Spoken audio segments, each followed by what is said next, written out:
Hello viewers, आपसे का फिर से स्वागत है हमारे YouTube channel Glamx institute of computer and engineering drawing academy में। आज हम इंजीनियरिंग ड्राइंग के 20 एमसीक्यू क्वेश्चन फिर से लेकर के आए हैं और आज हम इस एमसीक्यू क्वेश्चन पे चर्चा करेंगे। इससे पहले आप हमारे चैनल में अगर नए हैं तो इस चैनल को लाइक, शेयर और सब्सक्राइब जरूर करें। साथ ही साथ रेड कलर का जो बेल आइकन है नीचे, उसे आप जरूर प्रेस कर दें ताकि हमारा जो भी वीडियो हो वो आप तक सबसे पहले पहुँचे। चलिए आज की क्लास शुरू करते हैं। क्वेश्चन पहला, अभियांत्रिकी आरेखन में इनमें से किसका उपयोग होता है? यानी कि इंजीनियरिंग ड्राइंग में हम किन किन चीजों का उपयोग करते हैं? रेखाएं, अनेकों प्रकार की रेखा उपयोग करते ही हैं। चिन्ह, किसी ऑब्जेक्ट को दिखाने के लिए चिन्ह यूज करते हैं। संकेत, ये भी यूज करते हैं, इसलिए इसका आंसर हो जाएगा ऑप्शन डी, उपरोक्त सभी। नेक्स्ट क्वेश्चन, कुछ मानक रूढ़िगत ब्रेक चित्र में दिखाए गए हैं, चैनल काट के रूढ़िगत ब्रेक को पहचानिए। मतलब इन सभी का सेक्शन पार्ट दिखाया गया है, तो इससे पूछ रहा है कि चैनल को किस प्रकार से हम सेक्शनिंग करके दिखाएंगे। तो सबसे पहला देख लेते हैं, ये जो ऑप्शन ए है ये सेक्शनिंग होता है पाइप के पार्ट को दिखाने के लिए। ये दूसरा है, ये लकड़ी वगैरह का सेक्शनिंग अगर करना हो उसको दिखाने के लिए। और ये कोई अगर रोल्ड चैनल है उसको दिखाने के लिए होता है, और जो सिंपल चैनल है उसको दिखाने के लिए इस प्रकार का सेक्शनिंग किया जाता है, इसलिए इसका आंसर हो जाएगा डी। नेक्स्ट क्वेश्चन, एक शीशा जो लेड धातु होती है उसको सेक्शनिंग में कैसे दिखाएंगे, इस क्वेश्चन पूछा जा रहा है। तो देखिए, सबसे पहला जो ऑप्शन है ये हो गया, आपको एलॉय, स्टील, कास्ट आयरन आदि को अगर सेक्शनिंग करके दिखाना होता है इस प्रकार से दिखाते हैं। दूसरा जो ये ऑप्शन है ये आपको लीड, जिंक आदि वगैरह के लिए प्रयोग किया जाता है। और तीसरा जो है वो शीशा यानी ग्लास के प्रयोग के लिए किया जाता है। और जो दूसरा है वो ब्रॉन्ज या गन मेटल के लिए प्रयोग किया जाता है, इसलिए इसका आंसर हो जाएगा बी। नेक्स्ट क्वेश्चन, अभियांत्रिकी आरेखन में प्रमुख मुख्यतः कितने प्रकार की रेखाएं प्रयोग की जाती है? तो सिंपल सी है, इसमें मुख्य रूप से 8 प्रकार की रेखाएं प्रयोग की जाती है, इसलिए इसका आंसर हो जाएगा ए। जैसे medium line, thick line, section line, projection line, dimension line, और उसके बाद वो लॉन्ग ब्रेक और शॉर्ट ब्रेक, ये सब यूज किए जाते हैं। नेक्स्ट क्वेश्चन, विचारों की अभिव्यक्ति किस रूप में ली जा सकती है? मतलब जब हम किसी ड्राइंग में जब किसी वस्तु को बनाते हैं तो उस पर किस बातों पे विचार किया जा सकता है? तो मौखिक रूप से किया जा सकता है, जब एक वर्कर और इंजीनियर आपस में बात करते हैं तो मौखिक रूप में भी कर सकते हैं, लिखित रूप में यानी कि हम जब ड्राइंग बना करके देते हैं ड्राइंग शीट पे उस रूप में भी बात कर सकते हैं, इसलिए इसका आंसर हो जाएगा सी। नेक्स्ट क्वेश्चन, अभियांत्रिकी आरेखन की आवश्यकता इनमें से किसके लिए होती है? मतलब इंजीनियरिंग ड्राइंग की आवश्यकता हमें क्यों पड़ती है? इसलिए इसका आंसर हो जाएगा आकृति जानकारी हेतु, मतलब वस्तु को जानने के लिए कि किस प्रकार की वस्तु बनेगी। पार्ट पुर्जा मशीन का निर्माण हेतु, ताकि ड्राइंग देखकर हमें समझ में आ जाता है कि इस पार्ट पुर्जे को इस प्रकार से निर्माण करना है। पुर्जे की अभिव्यक्ति करने के लिए, मतलब किसी पुर्जे को बनाना है उसके पार्ट्स को ड्राइंग के रूप में अच्छे से दिखा सकते हैं, इसलिए इसका आंसर हो जाएगा बी। नेक्स्ट क्वेश्चन, अभियांत्रिकी आरेखन की इनमें से क्या विशेषता है? मतलब इंजीनियरिंग ड्राइंग की विशेषता क्या है? इसलिए इसका देखते हैं, यह भी एक भाषा है, यह अन्य भाषाओं से भिन्न है, यह सार्वभौमिक भाषा है, मतलब यूनिवर्सल भाषा, इसलिए इसका आंसर हो जाएगा सी, यह एक यूनिवर्सल भाषा है। नेक्स्ट क्वेश्चन, मिनी ड्राफ्टर का उपयोग किस रूप में नहीं किया जा सकता? हम लोग जानते हैं मिनी ड्राफ्टर जो होता है जिसके द्वारा हम प्लेन लाइन, पैरेलल लाइन और एंगल बना सकते हैं, लेकिन उसके द्वारा हम फ्रेंच का मतलब टेढ़ी मेढ़ी रेखा नहीं बना सकते, इसलिए इसका आंसर हो जाएगा डी। नेक्स्ट क्वेश्चन, आईएसआई के अनुसार रेखा चित्र पर यानी कि ड्राइंग बोर्ड कौन सा आकार डी के द्वारा निर्देशित किया जाता है? तो सबसे पहले हम लोग पढ़ेंगे ड्राइंग, तो जानते हैं ये हो गया आपका D0, D1, D2 और ये हो गया साइज D3, इसलिए क्वेश्चन पूछा है D2, इसलिए मेरा आंसर हो जाएगा सी। नेक्स्ट क्वेश्चन, इंजीनियरिंग ड्राइंग को पढ़ पाने में असक्षम कारीगर की संतुष्टि का क्या प्रभाव होगा? मतलब कोई भी कारीगर अगर ड्राइंग नहीं जानता तो उस पर क्या प्रभाव पड़ेगा जब वो ड्राइंग बनाएगा। वस्तु पाठ ऊर्जा निर्माण करने में कठिनाई होगी। वस्तु ऊर्जा बेहतर बनेगा, कैसे बनेगा? बिल्कुल नहीं बनेगा क्योंकि उसे आता ही नहीं है।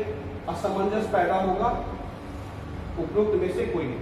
इसका आंसर हो जाएगा ए, वस्तु ऊर्जा निर्माण में कठिनाई। नेक्स्ट क्वेश्चन, ISI विशिष्टता के अनुसार T² का कौन सा आकार T3 द्वारा निर्दिष्ट किया जाता है? हम सभी जानते हैं T0 जो साइज होती है वो 1500 mm होती है, T1 1000, T2 700 और T3 500। क्वेश्चन पूछता है T3, इसलिए इसका आंसर हो जाएगा 500 mm। नेक्स्ट क्वेश्चन, किसी भाषा को पूर्ण रूप से जानने के लिए इनमें से किसका ज्ञान उपयोगी है? वर्णमालाओं का। बिल्कुल, जब हम किसी भाषा में काम कर रहे हैं और अपने सहयोगी से बात कर रहे हैं तो उनकी लैंग्वेज और हमारे लैंग्वेज की भाषा सेम होनी चाहिए। भाषा का व्याकरण, वो हमें जो समझाना चाह रहा है वो दोनों लैंग्वेज से मिलना चाहिए, मतलब उसका व्याकरण हमें समझ में आना चाहिए। इसलिए इसका आंसर हो जाएगा ऑप्शन सी, ए और बी दोनों। Next question, engineering drawing lines के अतिरिक्त एक ड्राफ्टमैन के लिए इनमें से किसका ज्ञान जरूरी है? मतलब जो व्यक्ति ड्राइंग बना रहा है, जिसे ड्राफ्टमैन कहते हैं, उनके इन सभी में से किसका ज्ञान होना चाहिए? इंस्ट्रूमेंट बॉक्स का बिल्कुल होना चाहिए, ड्राइंग बोर्ड का बिल्कुल होना चाहिए, पेंसिल के प्रकारों का बिल्कुल होना चाहिए कि किस कार्ड को, किस पार्ट को दिखाने के लिए कौन सा पेंसिल प्रयोग कर रहे हैं। इसलिए इसका आंसर हो जाएगा ये सभी option D. Next question, set square को विभिन्न कोण बनाने में प्रयुक्त करते हैं। एक 45 डिग्री सेट स्क्वायर से बनाए गए कोण ए का मान क्या होगा? यानी ए पूछा है तो सिंपल से जानते हैं, एक सरल रेखा जो 180 डिग्री होगी और यहाँ से ये तो ऑटोमेटिक 45 हो गया। अगर इसे 180 में से माइनस कर दे 45 डिग्री को, सॉरी, तो इसका आंसर कितना हो जाएगा? 135 डिग्री। आंसर 135 ए। नेक्स्ट क्वेश्चन, एक आरेखन में शीर्षक ब्लॉक जो टाइटल ब्लॉक होते हैं इनमें से कहाँ बनाया जाता है? ड्राइंग शीट इस आकार की होती है, हम सभी जानते हैं, और इसके दाहिने साइड में जो है टाइटल ब्लॉक बनता है जिसमें हम स्केल, कॉलेज का नाम, अपना नाम, drawing sheet number, date, dimension वगैरह आदि दिखाते हैं। वो ड्राइंग के दाहिने कोने में बनता है। इसका आंसर हो जाएगा ए।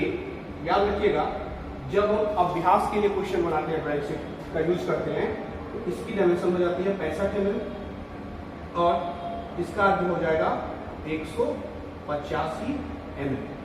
और ISI के अनुसार इसका जो ओरिजिनल साइज है BIS के अनुसार वो है 180 और ये है 7। याद रखिए। नेक्स्ट क्वेश्चन, ड्राइंग बोर्ड के प्रयोग में इनमें से क्या सुरक्षा सावधानी रखनी चाहिए? जब हम ड्राइंग शुरू करेंगे तो ड्राइंग बोर्ड जो यूज करते हैं वो कैसा होना चाहिए, ये हमको ध्यान रखना है। ड्राइंग बोर्ड फटा हुआ ना हो बिल्कुल, क्योंकि ड्राइंग बनाएंगे उसमें पेंसिल, स्केल, प्रकार वगैरह चलाएंगे तो वहाँ पे वो धस सकता है, उसको फाड़ सकता है।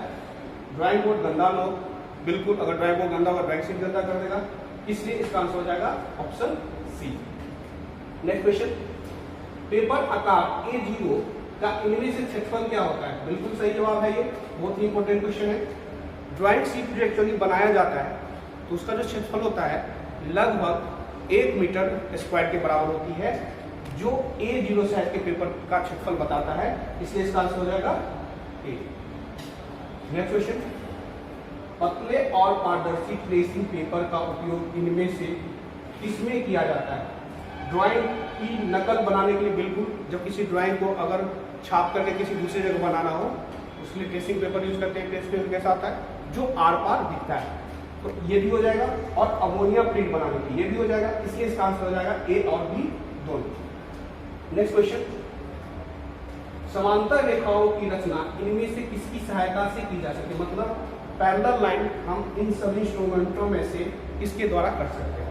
मिनी ड्राफ्टर बिल्कुल कर सकते हैं, T² इससे भी कर सकते हैं, और सेट स्क्वायर का जोड़ा इससे भी कर सकते हैं। इससे इसका आंसर हो जाएगा डी। नेक्स्ट क्वेश्चन, BIS के अनुसार इनमें से क्या करते हैं? मतलब जो BIS या ISI है वो उनका काम क्या है? उनका काम है किसी भी कार को स्पेसिफाई करना और उसका व्याख्या करना, इसलिए इसका आंसर हो जाएगा सी, ए और बी दोनों। आज के क्लास में हम 20 MCQ क्वेश्चन को सॉल्व किए, जो उम्मीद है कि आपको अगस्त 2022 में होने वाले एग्जाम में काफ़ी सहायता प्रदान करेगी। इसी तरह हम आपके लिए MCQ क्वेश्चन का सेट लाते रहेंगे जो PVI क्वेश्चन होंगे। तो आप इसी तरह हमारे चैनल पर बने रहें और हमारे चैनल को लाइक, शेयर और सब्सक्राइब जरूर करें, और नीचे जो बेल आइकन है उसे आप जरूर प्रेस कर लें ताकि हमारा नया वीडियो का नोटिफिकेशन आपके पास पहुंचता रहे।